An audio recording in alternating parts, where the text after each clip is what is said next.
Fez, amor? É muito bom estar de volta com vocês. Hoje nós vamos falar sobre dois aspectos da igreja: os preceitos da igreja e os princípios da igreja. Os preceitos sendo as regras, os princípios sejam as noções fundamentais que orientam a nossa fé. Tá? Na aula passada, nós vimos, entre as duas últimas aulas, nós tivemos em duas aulas, uma aula sobre a primeira tábua, a segunda aula sobre a segunda tábua. Então nós vimos na primeira tábua o amor a Deus acima de tudo, os 3 primeiros mandamentos. Nós vimos na segunda tábua os outros 7 mandamentos, que é o amor ao próximo. Fechando aquele reposicionamento que Jesus Cristo nos passou de amar a Deus acima de tudo e amar ao próximo como eu te amei. Ele adicionou o como eu te amei, que isso já faz parte já da misericórdia. Quer dizer, eu estou te dando um exemplo agora do que significa amar. Estamos bem? Eu ia fazer um testinho rápido para vocês escreverem os 10 mandamentos, mas eu vou deixar. É igual o último teste que você quis dar? O último teste. Eu fiz o último teste em línguas, ninguém conseguiu fazer, não prestaram atenção na aula, entendeu? Gente, vamos hoje ver os 5 preceitos. Preceito, momento latim. Preceito. A palavra preceito vem de que é preceptum, de capere, que é instrução, é tomar, obter. Pré é antes. Então, preceito, na verdade, é você ter uma instrução anterior, ou seja, uma regra a ser seguida antes que os fatos aconteçam. Daí preceito. No fundo, preceito para nós significa mandatório. Inclusive, vocês talvez vão ver em alguns artigos esse termo, os 5 mandamentos da igreja. A não serem confundidos com os 10 mandamentos da lei de Deus. Mas são os 5 mandamentos da igreja porque são todos obrigatórios. São mandamentos. E é interessante, às vezes, você ouve o texto assim, o termo, hoje é dia de preceito, hoje é missa de preceito. Por que se usa esse termo, missa de preceito? Obrigatório. Porque é obrigatório. Agora, por que é obrigatório? Porque são solenidades, são pontos importantes. Porque existe um preceito que diz, é por isso que se usa o termo preceito lá. Hoje é dia de preceito, é porque existe um preceito que diz, você tem que participar de 9 celebrações específicas. Uma todos os domingos. As outras 8 são 8 celebrações especiais da Igreja Católica, que as datas às vezes mudam, variam um pouco também de diocese para diocese. Por exemplo, no Brasil segue-se regras diferentes aqui dos Estados Unidos. As 8 são sempre celebradas, só que em alguns momentos umas são passadas para o domingo, outros locais são celebrados no dia efetivamente. Tá? Mas todas elas são os dias de guarda.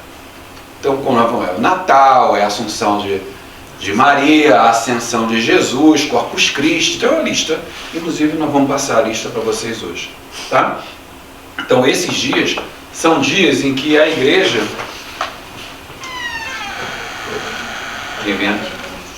São dias onde a igreja basicamente diz o seguinte, você deve participar destas missas e essas missas são obrigatórias. A palavra obrigatória é uma palavra interessante. Quando você pensa, acabei de falar, a igreja, né? A nossa igreja definiu preceitos. Mas quem deu esse direito à igreja? É que a gente fala assim, não, eu vou...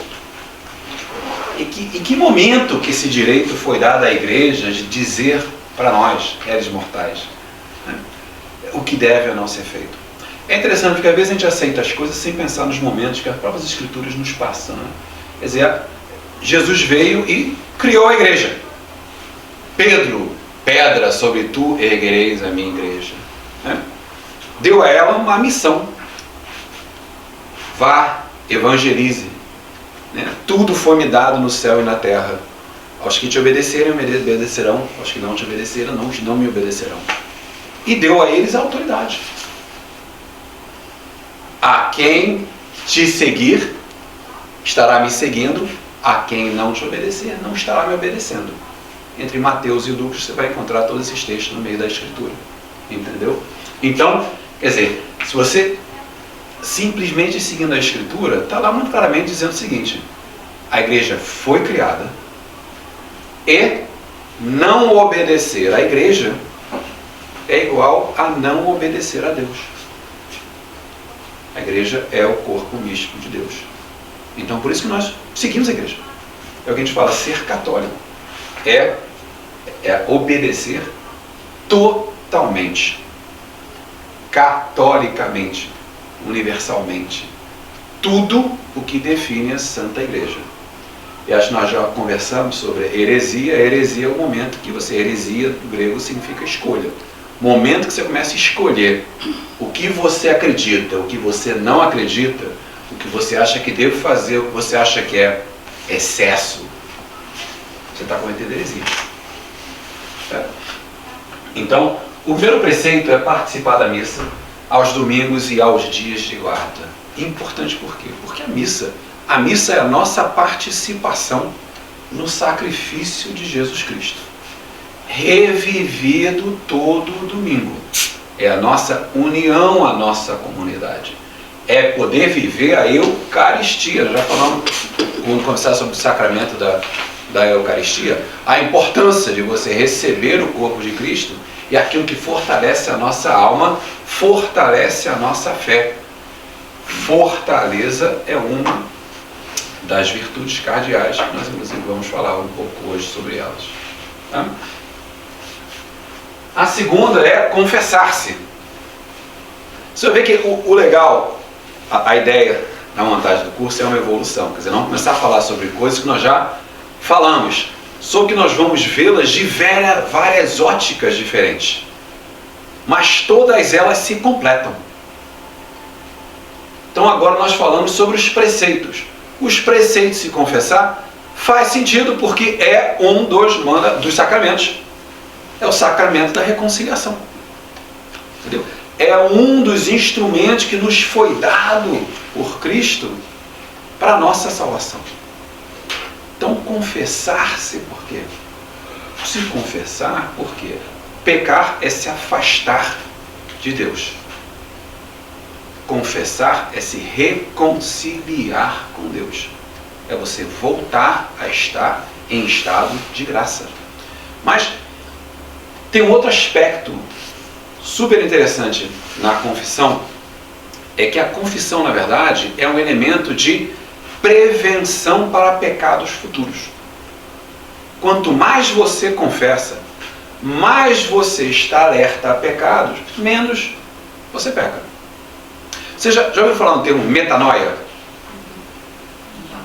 Você sabe o que significa metanoia? É uma palavra bonita, você fala assim, não, metanoia, né? Parece que você sabe alguma coisa. Mas metanoia, o interessante é que, metanoia do grego, significa arrependimento. Mas, eu acho que quando são feitas as traduções do grego, às vezes do latim para o português, perde-se um pouco a natureza da palavra, né?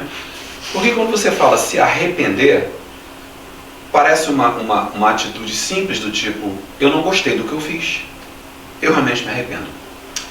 Mas a palavra original associada ao sacramento da reconciliação, a metanoia, tem uma função muito mais profunda. Tá?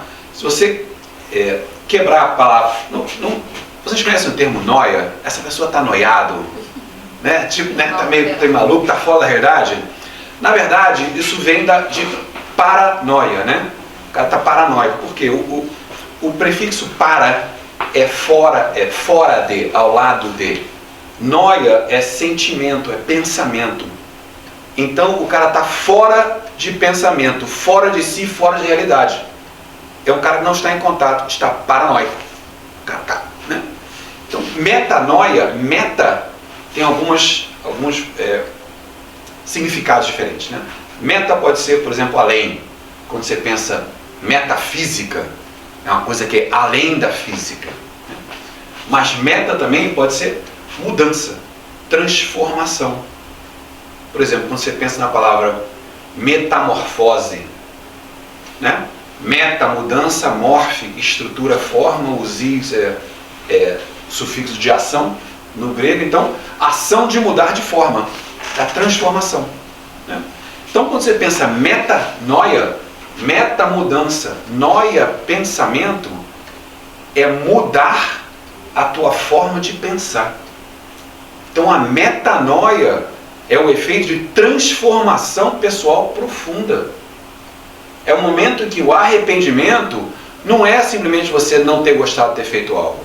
O arrependimento é você modificar a sua forma de ver os seus atos.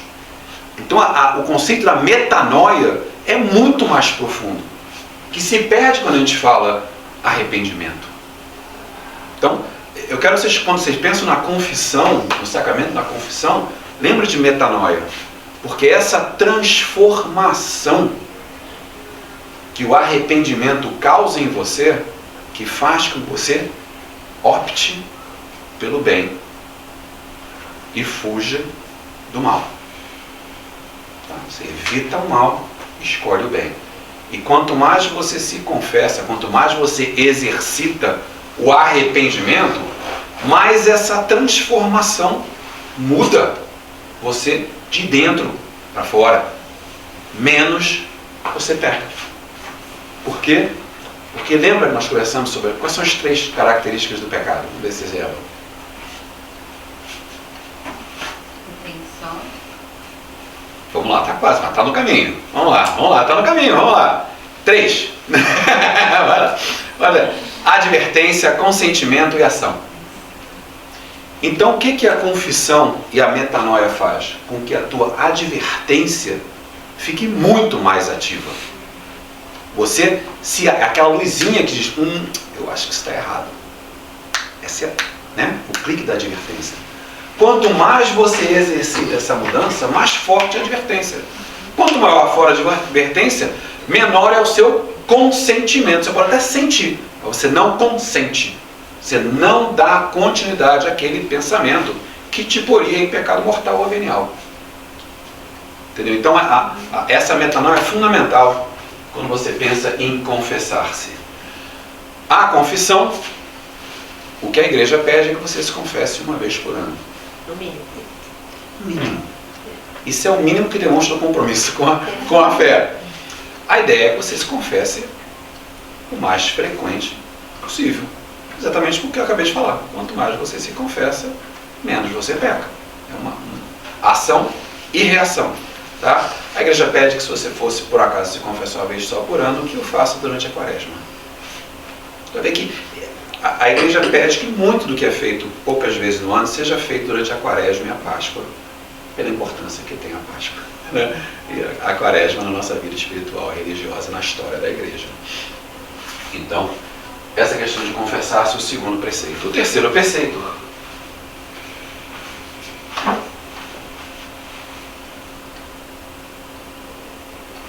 é comungar. Mais uma vez voltamos a falar dos sacramentos. Faz sentido. Né? Comungar é receber Cristo em corpo. Comungar é se reconectar com Deus. Comungar é alimentar a sua alma e se juntar à comunidade de irmãos sob a mesma igreja, sob o mesmo Deus. Lembrando que é o comungar somente em ação de graça. Estado de graça. Portanto, a confissão te permite voltar ao estado de graça. Na dúvida, não comungue. Na carta de São Paulo se vê muito claramente: quem comunga em pecado mortal, comunga a própria condenação. Então, eu tive situações em que eu tive o raio do sentimento, situações que eu achava que eu passei do limite do meu pecado venial. Na dúvida, eu não comunguei, por mais que eu quisesse comungar, não comunguei. Ou fiz questão de chegar um pouco antes da missa e pedir ao padre para fazer uma confissão. Então essa é uma verdade de cada um. Lembra, o nosso caminho de fé é individual. Nós e Deus. O que nós estamos fazendo aqui nada mais é que te dar ferramentas. passar o que nos foi passado desde os apóstolos. A tradição apostólica da nossa Igreja Católica Apostólica Romana. Estamos bem? Comungar? Tá tranquilo? Sim. Tem mais de 20 páginas de material sobre isso que eu estou falando. Com vários exemplos, mas... Jejuar. Quem sabe a diferença entre jejuar e abster-se? Quando você faz o jejum, você fica um período sem comer, mas quando você retorna, você pode comer qualquer alimento. E abster-se, você não pode comer especificamente alguns alimentos. Perfeito. Perfeito.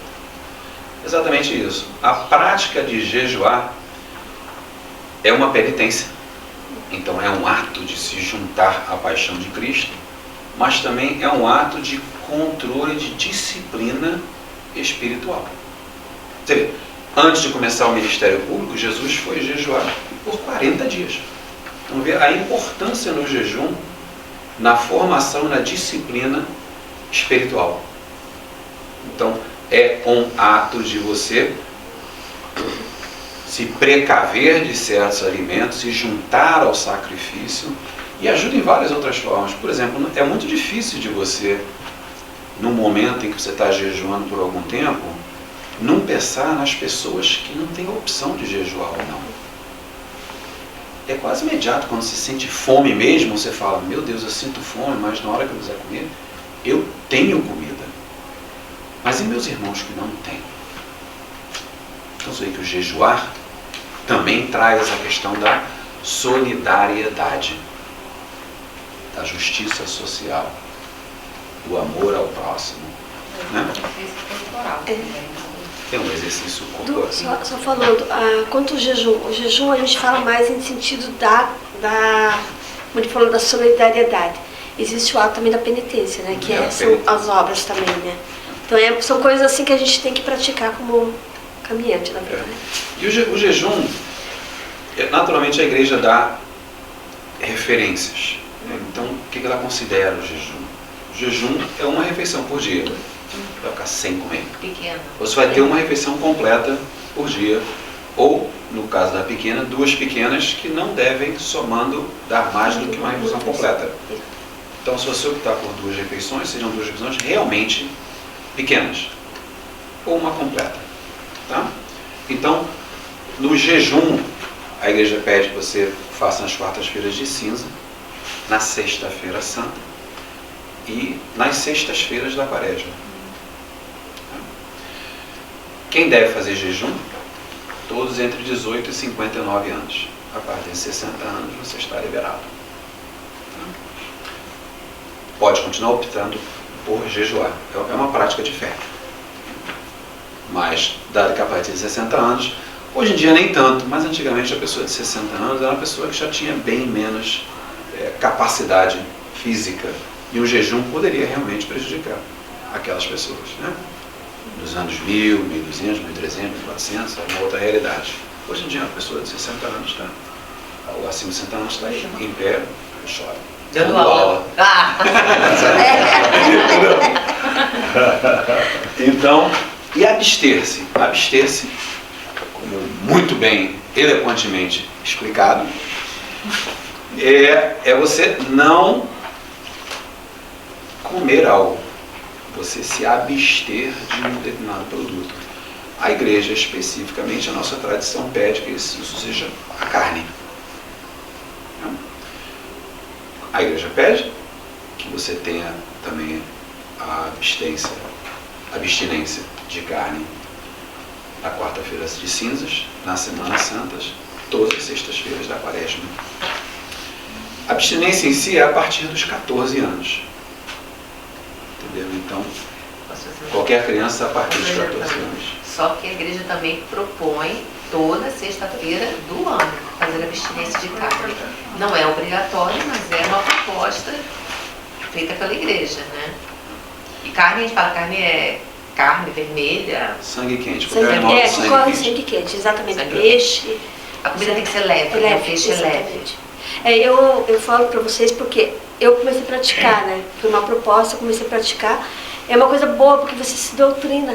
A gente, justamente quando a gente faz a abstinência, o jejum, a penitência, a gente se educa, né? E é muito importante que a gente, não só para a nossa vida espiritual, mas para a nossa vida, a gente começa a pôr os limites. Então é muito importante toda essa prática que a igreja nos coloca, a gente colocar para a nossa vida pessoal, né?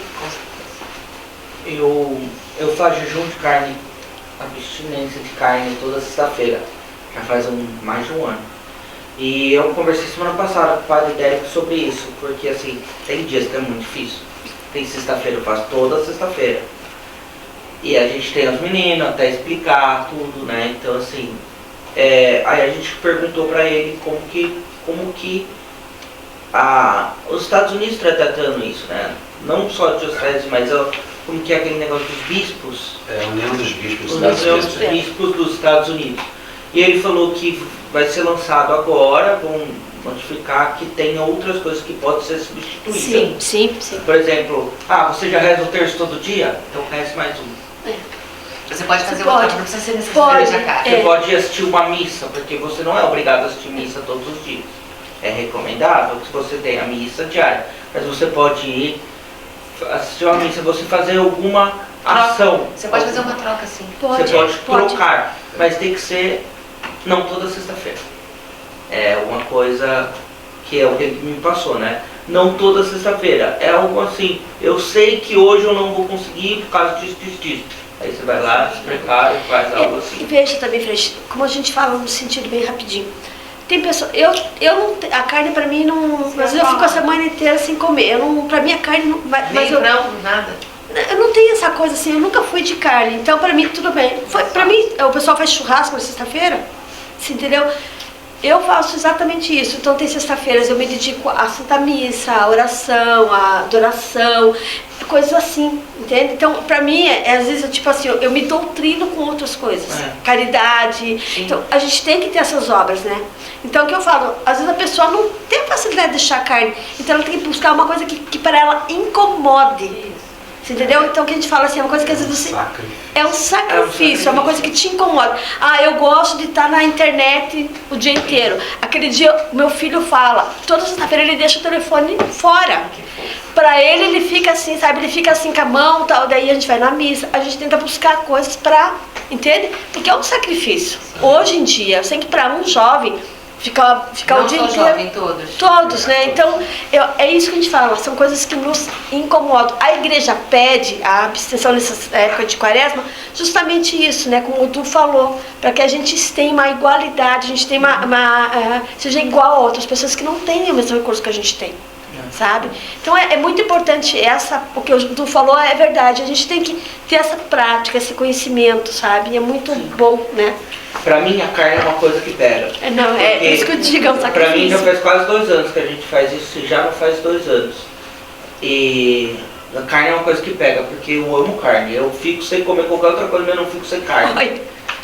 Meu corpo pede carne. Então às vezes eu vou comer alguma coisa, às vezes a minha esposa faz um macarrão. Mas só macarrão de alho, eu falo, e a carne? Sabe assim? Tipo, eu preciso da carne. Então, e a gente tinha um costume lá na minha casa que a gente começou a fazer assim, vamos fazer sexta-feira, eu quero que os meninos tenham lembrança. Então, uma sexta a gente faz hot dog, outra a gente faz hambúrguer, outra a gente faz um churrasco, outra a gente pede uma pizza. Só que daí com essa questão da carne, a gente falou, e agora? Como é que a gente vai fazer? Mas veja só, com esse teu sacrifício, eu vejo o meu exemplo, né, no caso, acaba que a tua família começa, como eles sabem que eu não como carne nas sextas-feiras, meus amigos, as pessoas que são, eles entraram, não, a Eliane não come, então vamos pedir uma pizza. Eles, entende? É bacana que a gente começa a colocar as pessoas e olha, a gente respeita, né?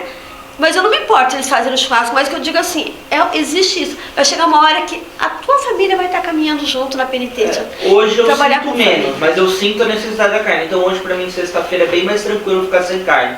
Mas é o que você falou, a minha família começa a acompanhar. Então, por exemplo, se eu tenho que ir na casa dos meus pais, minha mãe já sabe que a gente não come, ela prepara um salmão, prepara um peixe, algo assim para que a gente possa estar lá e poder comer juntos. E é bonito isso. Mas no começo, pra mim, era muito duro. Tipo, e a minha esposa falava, é só um dia. E eu falava, mas quando meio que proibida, a nossa mentalidade fica só pensando naquilo. Então, hoje é muito mais tranquilo eu fazer, mas eu sei que é uma coisa que pra mim carne eu preciso, então eu mantive carne, né? Por isso que quando eu passei pelos 10 mandamentos, eu fiz questão de falar que todos os mandamentos, o lado positivo, quer dizer, o que é o bom do mandamento, que o nada você não deve fazer, né? Não matarás é negativo, respeite a vida é o lado positivo. Então, todos esses aspectos, você vai sempre ter o lado positivo e o lado negativo. Acho que a função, o importante é você conseguir migrar, olhar só o positivo para que o negativo não te coloque numa situação de você se sentir meio rebelado, né? Não quero. Se diz que não pode, então eu vou fazer, né? É uma coisa natural. E eu gosto de dizer, eu acho que a gente só fez 2 vezes que a gente fez algo para substituir. A gente tenta manter mesmo, a gente se esforça no máximo. Com exceção de dia que nós esquecemos. Assim, às vezes viajando, estamos viajando para comer com presunto. Eu já sei. E o meu menino, ele é muito mais velho, ele é muito quadrado nisso, então um dia ele também foi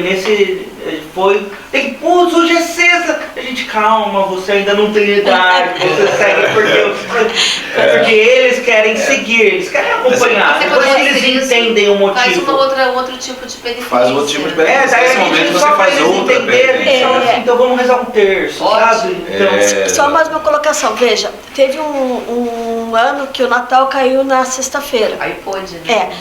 Então, a gente, 2 coisas. No domingo a gente geralmente não faz penitência, porque é o dia do Senhor, né?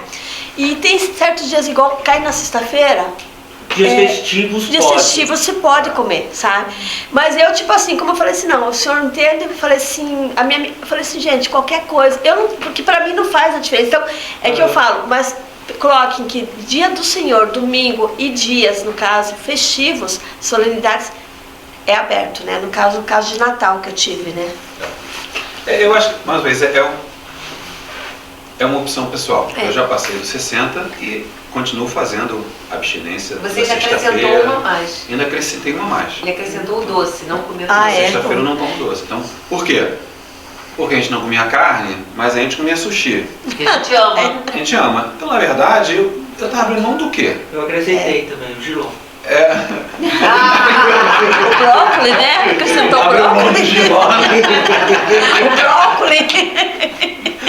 Mas eu amo giló. Mas não tem aqui, então. Coloca o brócolis, então. Tô brincando. Então, vamos lá. O outro que nós temos é ajudar, os preceitos a ajudar a igreja em suas necessidades. Essa ajuda, na verdade, vem de 3 formas distintas, né?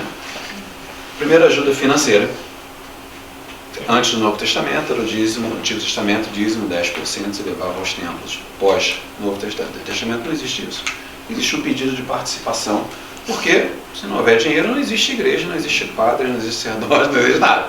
Tem que haver condição financeira de manter isso, além do que é verdade que grande parte desse dinheiro vai para ajudar a outros necessitados. O nosso acesso a pessoas necessitadas é limitado. A igreja tem um acesso muito grande a pessoas com necessidade por todas as suas obras de caridade. Então, na verdade, ao fazer isso, nós estamos movimentando o dinheiro para que possa realmente ajudar irmãos que são menos capacitados, né? A outra forma de participação é a forma material. Com tempo, talento, sabe, o pessoal da música, o pessoal da acolhida, sabe, o pessoal da... Talento, tempo e bens materiais.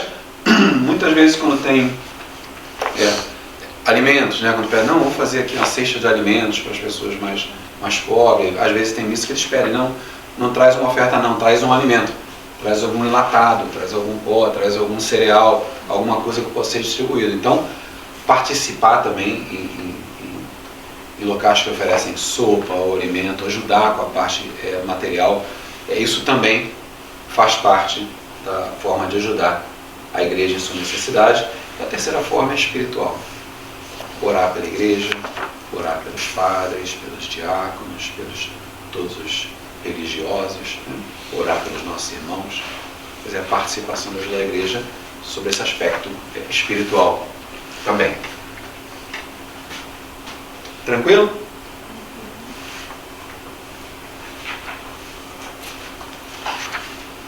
Descobrimos os 5 preceitos. Estamos bem?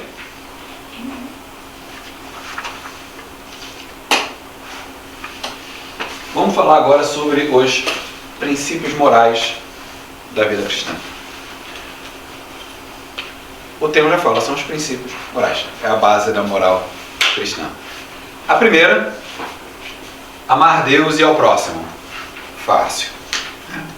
Primeira tábua, já conversamos exaustivamente sobre isso, mas mais uma vez, é o exercício de refletir os ensinamentos e o amor de Deus no nosso dia a dia. É evangelizar através de trazer para as nossas ações as nossas crenças.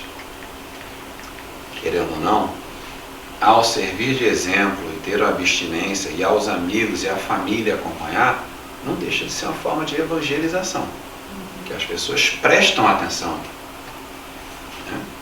Por que ele está fazendo isso? Nossa, a vida dele melhorou. Nossa, eu sinto que é uma pessoa que hoje tem menos ansiedade.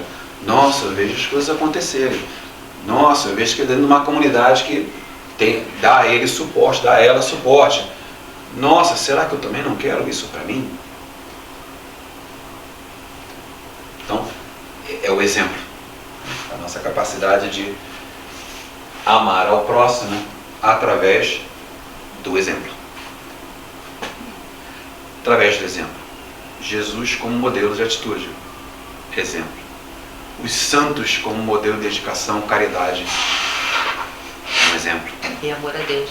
De amor a Deus. Então, todos são exemplos que nos dão modelos e nos mostram o caminho. Segundo, justiça social. Falamos bastante sobre justiça social durante os 10 mandamentos. Mas é exatamente isso, é a responsabilidade por garantir a dignidade humana. Dignidade humana, porque Deus nos fez...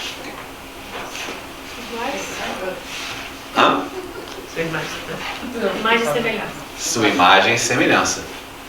Então, ser digno à imagem e semelhança de Deus é ser digno a Deus. Então, a justiça social é trazer tudo o que nós aprendemos e vivemos às nossas ações. Nós falamos antes sobre respeitar a propriedade alheia, amar ao próximo, agir com essa intenção. Né? Então, isso tudo está dentro da justiça social. E a igreja tem responsabilidade de promover o bem social, promover a paz, promover o amor entre o próximo, promover a comunidade em função e através, eu usando todos os ensinamentos da nossa escritura e tradição. Isso também não é só responsabilidade nossa, a igreja carrega essa responsabilidade como torre e farol maior do que significa, como fazê-lo e por que fazê-lo. Daí a importância do magistério, pela tradição, e parte disso que foi refletido na Bíblia. Né? Responsabilidade pessoal. A igreja é responsável pela justiça social, assim como nós. Nós temos responsabilidade, mais uma vez, de transformar e trazer para a nossa vida e ação a palavra. Os nossos ensinamentos, as crenças, né? Seguir os preceitos. Dentro aqui, nós vamos falar também mais sobre virtude, mas eu quero... Por que eu vou falar agora um pouquinho sobre virtudes? Porque o que nos permite fazer tudo isso que eu acabei de falar, agir dessa forma, são seguir 2 tipos de virtudes. Alguém conhece os 2 tipos de virtudes definidos pela Igreja Católica? Não? Vamos lá. Cardeais e teologais. Nós já falamos, na verdade, hoje já foi uma segunda, já falamos de 2 virtudes cardeais. Mas vamos começar por que são as virtudes cardeais? As virtudes cardeais, se você pensa, acredito que cardeais vem de cardo, que é dobradiça, é a ideia da direção. Então, as virtudes cardeais é o que nos permite seguir os preceitos, seguir os mandamentos, não pecar. Exercendo essas 4 virtudes, a possibilidade de você pecar, eu digo, pecado sério, somos humanos, né? Os pecados veniais acontecem, às vezes os mortais também. Graças a Deus temos a reconciliação. Mas a primeira é a prudência. O que é a prudência? Pensa antes de fazer. Tão simples quanto isso. Pensa antes de fazer. Dentro da responsabilidade pessoal, você tem a liberdade. A liberdade que Deus te deu é a capacidade de usar o livre-arbítrio para escolher entre fazer o bem ou evitar o mal. Então a prudência é o exercício de buscar fazer o bem. Pensar antes de agir. E aí você tem os parâmetros. O que você deve evitar? Você tem 10 mandamentos, você tem preceitos, você tem todas as ferramentas que a gente vem conversando. Certo? A segunda é fortaleza. Fortaleza, a palavra já tem a forte, né? É a força. É a força da força de vontade. É a capacidade, é a força que nos dá a capacidade de enfrentar as tribulações e nos manter no caminho de fé. Então a fortaleza é a virtude que te capacita a vencer as tribulações. Terceira é a justiça. O que é a justiça? Dar ao outro o que lhe é de direito. Respeitar as outras pessoas, respeitar o patrimônio alheio. Voltamos aos mandamentos. Não roubarás. Né? Então essa é a justiça. E a quarta é a temperança. Nós falamos em temperança durante o 6º e o 9º mandamento. Que é essa força de você conseguir dominar os instintos, as paixões desenfreadas, que nos levam a pecar. Então essa disciplina emocional, quem nos dá é a temperança. E especificamente nos ajuda no 6º e no 9º mandamento. 4 virtudes cardeais. Estão bem? Então essas 4, lembrando dessas 4, né? Prudência, fortaleza, justiça e temperança, com certeza tendo isso em mente, nos ajuda bastante a nortear, seguindo os pontos cardeais, a direção. Tá? Até você colocou cardeais, né? Cardeais é cardes, é dobradiça, mas também é ponto, né? É. Norte, sul, leste, oeste. Tá bom. Estamos bem? O segundo grupo de virtudes são as virtudes teologais. Abre nos anexos aí na parte de vocês. É legal como as coisas vão se fechando. Se vocês abrirem no anexo, lembra que nós tivemos a conversa sobre a Lectio Divina e também sobre a forma de ler a Bíblia? Vocês vão ter esse gráfico aqui. A forma de ler a Bíblia são 2 formas. As duas têm que acontecer. É a literal, literalmente voltando ao que nós conversamos aqui. É literalmente você ler o que está escrito. E aí vem a leitura espiritual. Você começa a transformar isso em sua vida, em aprendizado, em esperança, em mudança interna.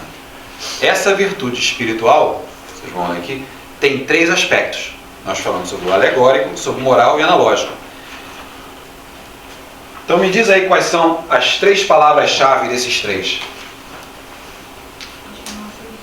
Você recebeu? Alegórico, você não tem essa não? Então temos que tirar isso. Fortalece a fé. O alegórico fortalece a fé. O moral, a caridade. E o analógico, a esperança. São as 3 virtudes teologais. A vida na Escritura, lida de forma que fortalece a sua fé, a sua crença no que está escrito na Escritura, na palavra. através dessa leitura vem a parte moral, aonde ao viver e entender Jesus, você desenvolve as mesmas virtudes, que é a virtude nesse caso do amor, da caridade, o amor de Cristo, e vem o anagógico, que é a esperança. Você acredita no que está escrito, você vive esse amor, então você tem esperança de estar junto de Deus um dia. Essas são as 3 virtudes teologais. Então, ao usar as virtudes cardeais como ponto de referência para não pecar, e ao viver a Escritura sob a ótica das virtudes teologais, você tem grande capacidade de exercer a sua responsabilidade pessoal segundo os princípios morais da fé cristã. Tá bem? Isso é mais o adendo. São os caminhos para a santidade também, né? Porque quando a gente chegar na eternidade, a gente tem a esperança nessa eternidade, a gente tem a fé nessa eternidade em Deus, né? E nós vamos precisar da caridade, que é o nosso amor. Então, na eternidade, a esperança e a fé, elas não serão mais necessárias, né? Porque a gente já alcançou, né? Agora vai existir o amor, né? Que é a caridade. Nós seremos somente caridade. Tá bom? Respeito pela vida é o 4º. Falamos nisso também em vários dos mandamentos, né? É aqui que a gente protege a dignidade humana. E aí é se posicionar contra temas como o aborto, como a eutanásia, como tudo que tira a vida,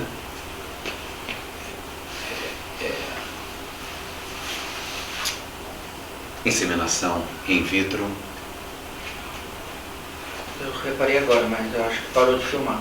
Apareceu uma mensagem no seu celular e parou de filmar. O storage.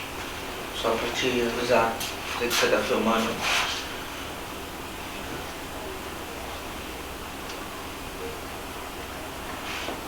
Essa aula possivelmente vai ter, o filme vai ser curto. Todos vocês conseguem acessar o canal YouTube? Já tentaram? Eu mandei um link dá uma clica só para ter certeza que vocês conseguem acessar, tá? As aulas estão todas lá. E é nesse momento que nós trabalhamos essa questão do respeito à vida, lutar pela vida, né? Pela dignidade humana. Fidelidade e integridade. Mais uma vez voltamos aos mandamentos. Fidelidade, 6º mandamento. Não cometerás adultério, não pecarás contra a castidade. Certo? É esse ato de respeitar a forma como nós fomos feitos para viver a sexualidade. Nós temos que viver, nós fomos feitos para viver a sexualidade, mas de uma forma específica. E a integridade é essa questão de você se manter. Tem 2 termos que são muito usados nessa questão de integridade. Um é a solidariedade. É a integridade com a mensagem com os irmãos. Então, ser solidário. E a outra, é a palavra até difícil, é subsidiariedade. É um termo que, na verdade, diz o seguinte, que as decisões devem ser tomadas o mais próximo possível dos afetados. Esse é um conceito interessante, porque sob esse conceito está dizendo o seguinte: ninguém melhor que a comunidade sabe o que é bom para a comunidade. E o somatório do que é bom para as comunidades faz uma região. E o somatório do que é bom para regiões fazem os estados. E o somatório do que é bom para os estados fazem o país. Ou seja, as decisões não deveriam todas ser tomadas no nível mais alto, porque ele é o nível mais distante do afetado. Você vê que inverte totalmente a pirâmide de poder de vários sistemas governamentais atuais. Não é à toa que existiu todo um movimento na história para separar a igreja do governo, porque enquanto a igreja e o governo estivessem trabalhando mão em mão, muitos do que foi feito na história do mundo não poderia ter sido feito. Não teria sido feito. Porque vão contra os mandamentos, vão contra os princípios, vão contra os preceitos. Mas essa separação foi fundamental. Caridade e serviço. mais uma vez, voltando a como é que nós podemos exercer a caridade, que é o maior mandamento de Deus. É o amor puro, é o caritas. Amor. E o serviço. Como é que nós podemos servir a nossa comunidade, a nossa igreja, a nosso irmão, a nossa família, as nossas pessoas? Servir. Servir de forma desinteressada. Esse é um termo que é usado claramente. Servir. Quando é bom para você servir, não deixa de ser servir. Mas não tem tanto valor quando você serve por servir. No exercício de estar à disposição de alguém pelo bem desse alguém. Então, é esse o escopo onde esse serviço se aplica. Assim, teve uma época que eu procurava, me inquietava essa questão do serviço. Eu ainda morava no Brasil.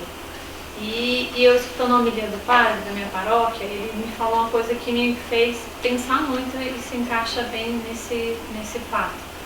É que às vezes a gente procura a caridade muito distante, né? A gente quer fazer a caridade, quer viajar para outro país para fazer caridade, e dentro da sua família às vezes tem uma pessoa sedenta por caridade, né? Então depois que eu escutei isso, não que eu não ajudasse na igreja, mas me fez voltar para dentro da minha família e começar a observar os meus irmãos, meus primos, minhas tias, né? E voltar a servir a eles também, né?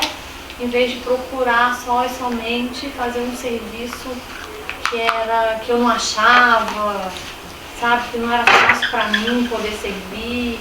E então eu achei que isso foi um divisor de águas esse dia, né, na homilia do padre, porque eu ainda não tinha parado para pensar que o serviço está ali no meu dia a dia.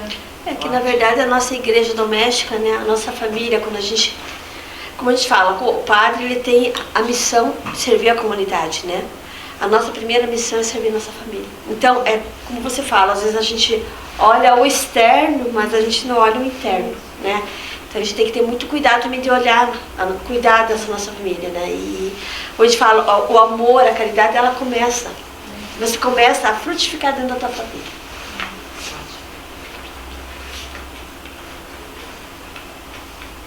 Bem.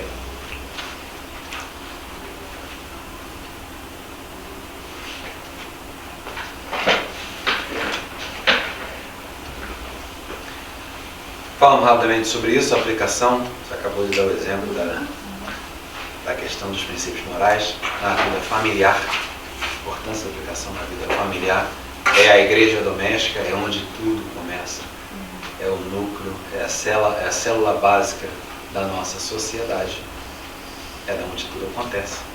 Não é à toa que Deus criou o mundo, poderia ter criado Jesus assim, mas não.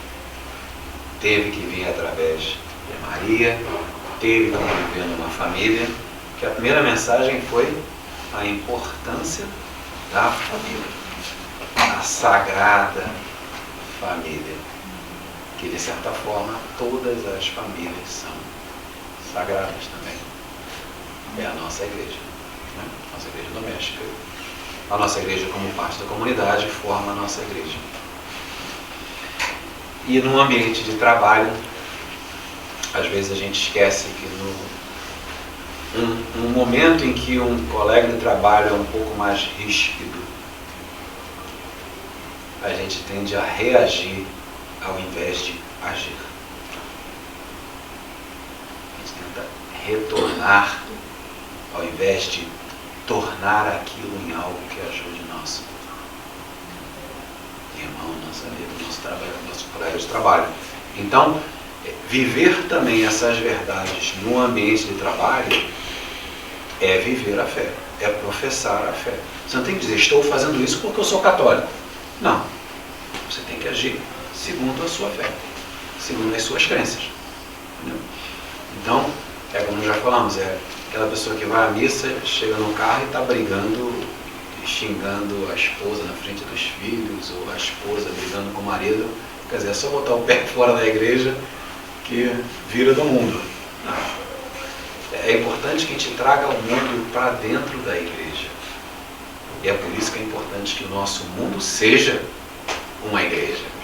Que a gente tem que adicionar a nossa comunidade, né? E não corromper ou corroer a nossa comunidade.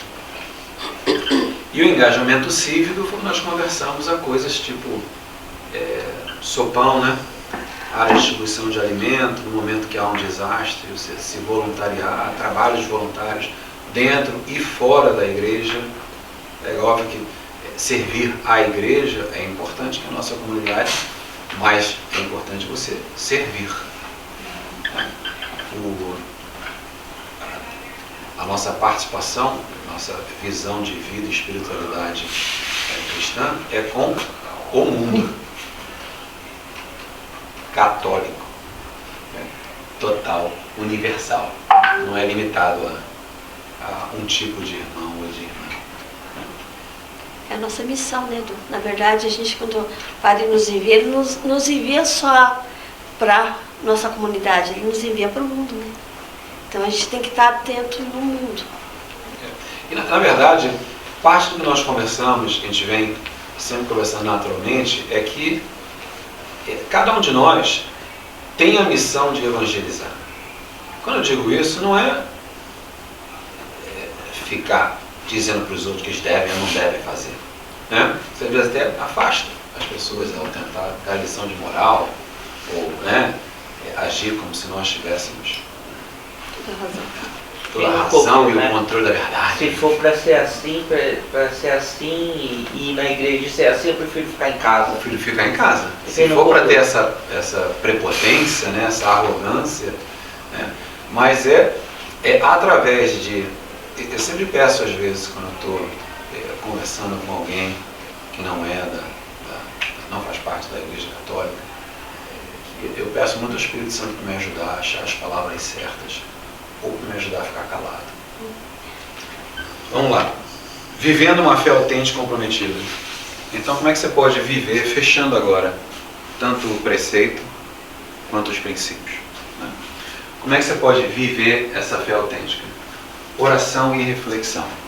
Conversamos sobre essa questão de desenvolvimento espiritual, oração e reflexão. E ao fazer reflexão, levar em consideração as virtudes cardeais, as virtudes teologais, a responsabilidade pessoal, né, que nós devemos conversar, justiça social, tudo nós conversamos hoje. Essa é a reflexão. Como é a minha ação reflete isso. Ação comunitária. É muito bom refletir, é muito bom orar, mas é importante agir. Então são as nossas obras, né? É onde nós agimos para transformar a nossa fé em resultado ao próximo, ao nosso irmão. Estudo e formação. É um exercício de crescimento contínuo. Quanto mais você estuda, mais preparado você está, mais formado você está para agir e para explicar. Que as pessoas vão te perguntar coisas. Mas vem cá, para que é isso mesmo na missa? Por que você vai à missa? Por que precisa ir à missa? Eu rezo em casa. É o suficiente. o importante não é amar a Deus. É que Eu não basta posso ter amar a Deus no Deus no meu coração. quarto. Eu ouvi falar que tem um negócio na Bíblia que fala para eu ir para o meu quarto e rezar sozinho, falar com Deus. Isso não é o melhor? Assim. Então, a questão do estudo e a formação nos dá isso daqui, né?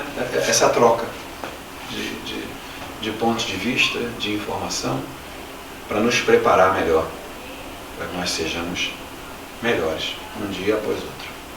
Uma colega de trabalho me perguntou assim, semana passada, não entendo por que vocês arrumam pessoas para vocês pedirem coisas se vocês podem pedir direto para Jesus. Não, vocês ficam pedindo para Maria, esse monte de santo. Pra quê? Quando eu quero uma coisa, eu vou direto a Jesus. Eu falei, pois é, você está perdendo uma excelente oportunidade, porque Jesus, ele é ocupado. E às vezes, você pedindo a intercessão de alguém, a sua oração chega muito mais rápido. Aí ela ficou me olhando. É justamente cair na interpretação E tem bíblica. outro ponto. Você não corre sozinho e pede para Jesus. Você corre para o seu pastor. Qual a diferença de você pedir para o seu pastor e pedir para outra pessoa? É que essa pessoa já está santificada. E já o seu está pastor perto de ainda Deus. Ele já está lá perto. Face a face. Ele já como está te falei. face ali, ele está ali do lado. E você corre para o seu pastor. E a gente corre para os nossos santos. Agora veja só. Que são, só para comentar, que são, de certa forma, instrumentos que Deus nos deu. Deus não criou Jesus, usou Maria como instrumento de salvação. Assim, ele foi o primeiro a usar Maria. Se Deus usou Maria, por que eu vou me negar a usar Maria? Por que eu não vou pedir a ela intercessão? Ela teve o despautério de chegar para mim e falar assim, porque Maria é igual a gente. Meu Deus. Ela tá enterrada igual a gente. Aí eu falei assim, olha só.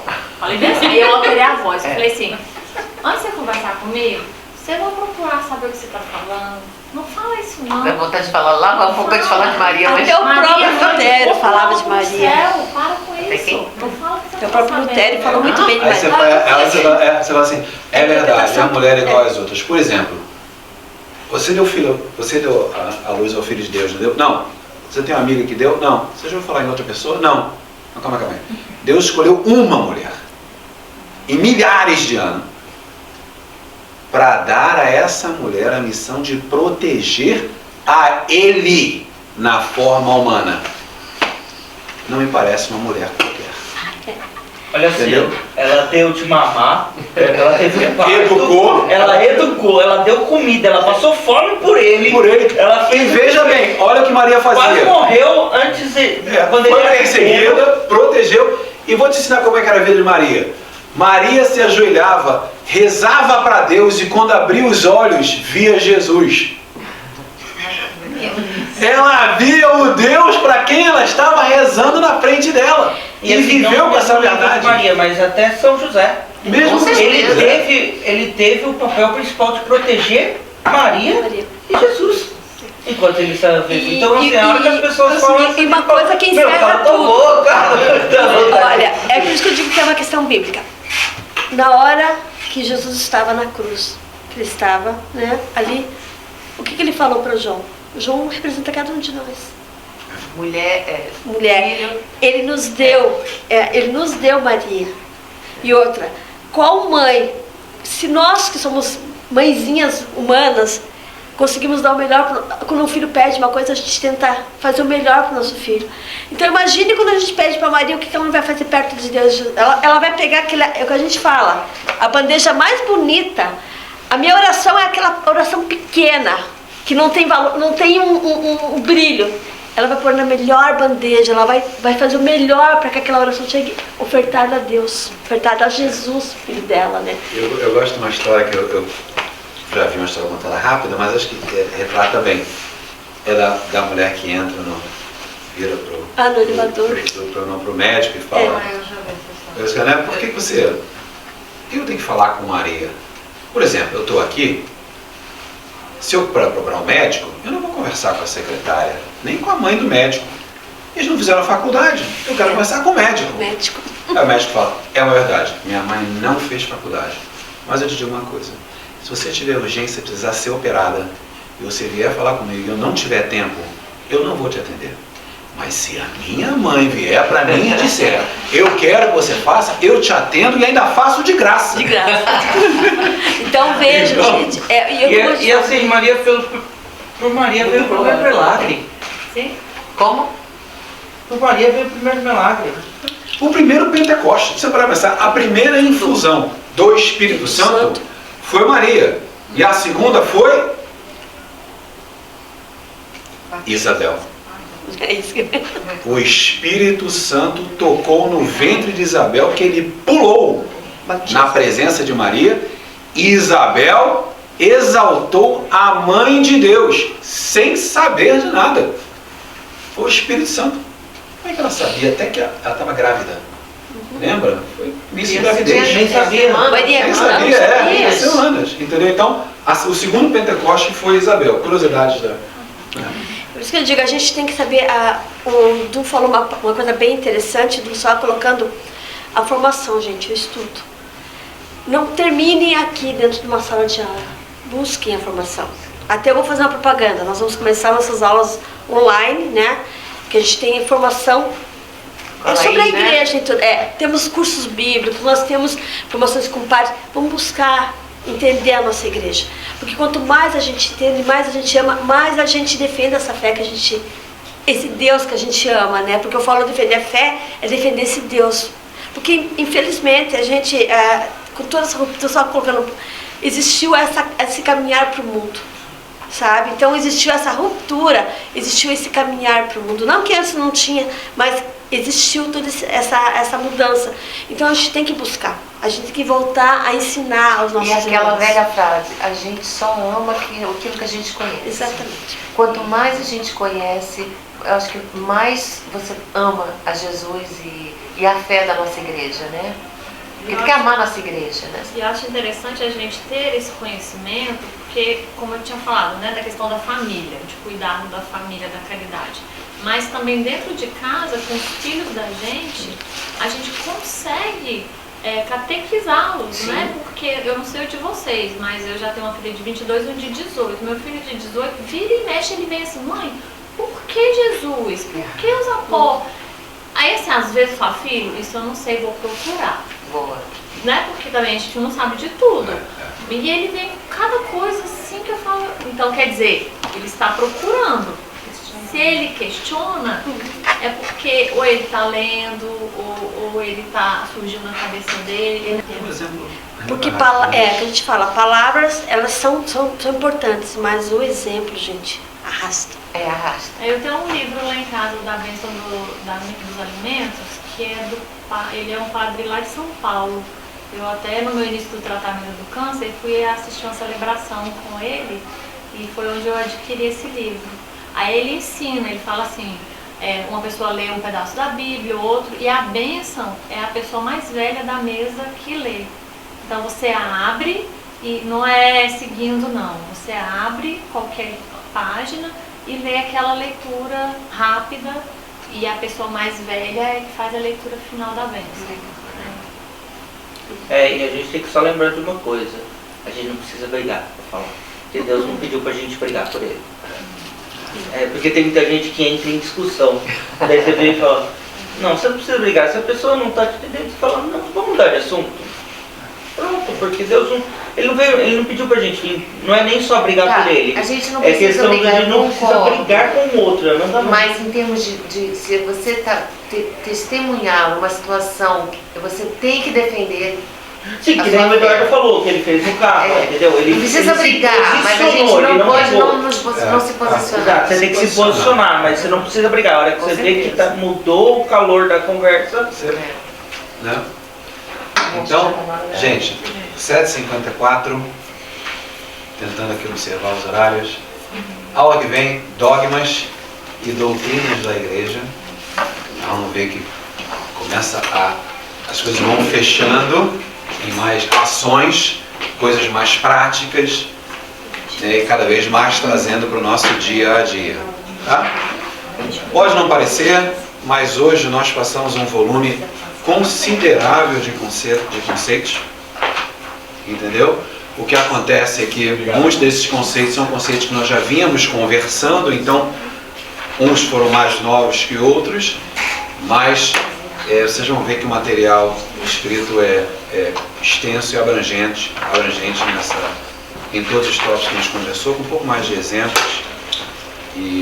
Mas se tiver a chance de dar uma lida, testa o link para o canal do YouTube, que as aulas estão lá. É óbvio, não é coisa profissional nem nada, literalmente só filmando aqui e falando, mas... Entendeu? A gente vai aparecer a nossa voz de meia. E aparece...